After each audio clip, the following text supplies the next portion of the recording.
À quelques minutes du centre de Meudon se cache un site unique, le hangar Y. Ici, c'est écrit une page de l'histoire scientifique de la France. Construit pour l'exposition universelle de 1878, puis déplacé de Paris à Meudon, il fut le berceau de l'épopée des ballons dirigeables avec une première mondiale, un vol d'essai de plusieurs kilomètres d'un de ces géants des airs. Classé monument historique, il est fermé au public depuis une cinquantaine d'années, mais le site du hangar Y s'apprête à renaître. Il bénéficie d'une rénovation complète menée par Vinci Immobilier et Culture et Patrimoine.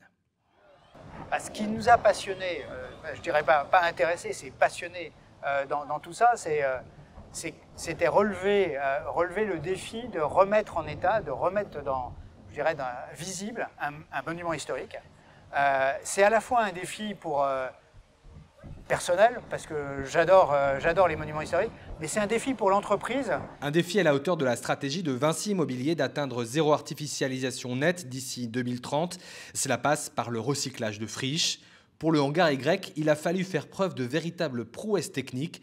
La nouvelle façade principale a été intégralement montée dans l'usine pour ensuite être réassemblée sur place. Les murs historiques ont dû faire l'objet d'une attention particulière. 60 tonnes de briques ont été rénovées. Vous voyez deux teintes de briques, des briques plutôt rouges et des briques plutôt claires. Alors c'est assez simple à comprendre. Le pan de droite est un mur qui n'était plus vertical, donc nous avons été amenés à déposer toutes les briques, nettoyer toutes les briques en atelier et reposer toutes les briques à l'identique, c'est-à-dire avec un plan de pose complètement validé par les monuments historiques. La partie de gauche, elle, a pu rester sur place parce que le mur n'avait pas bougé dans le temps. 23 mètres de haut, 70 mètres de long, le hangar Y est une véritable cathédrale de briques, de bois et de fer qui va connaître une nouvelle vie. Il y aura une programmation très dynamique, donc exposition temporaire, parcours d'œuvres dans le parc, expérience immersive digitale à l'intérieur du hangar, donc ça donne envie de venir, plus tout ce qu'on peut trouver dans une destination, c'est-à-dire une restauration avec une thématique très sympathique et des opérateurs que sont le perchoir qui amènent justement un esprit un peu contemporain. Demain, on va accueillir ici sur une année 200-300 000 visiteurs, on va accueillir des dizaines d'entreprises, on va programmer des expositions de très grande qualité, donc oui c'est assez dingue. Pour compléter l'offre du site, un restaurant va bientôt voir le jour avec l'idée que les visiteurs puissent passer la journée entière sur le site. En attendant qu'il soit construit au bord de l'eau, le perchoir Y s'est installé temporairement de l'autre côté du bassin de Chalais pour la période estivale. Les promeneurs du bois de Meudon profitent ainsi d'un nouveau lieu pour se restaurer et se rafraîchir le week-end. La rénovation du hangar Y s'intègre dans un projet à l'échelle du territoire. Denis Larguero, le maire de Meudon, a une ambition, retrouver la perspective royale tracée au XVIIe siècle par Lenôtre pour Louis XIV.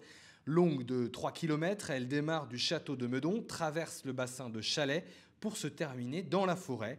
Les végétaux qui ont poussé pendant des années sont retirés pour retrouver l'esprit qui habitait l'endroit il y a 300 ans. Cette grande perspective, c'est une partie de l'ADN de notre ville. C'est un joyau, c'est une pépite meudonnaise, mais c'est aussi et avant tout un joyau et une pépite métropolitaine à l'échelon de l'Île-de-France même, pourrait-on dire.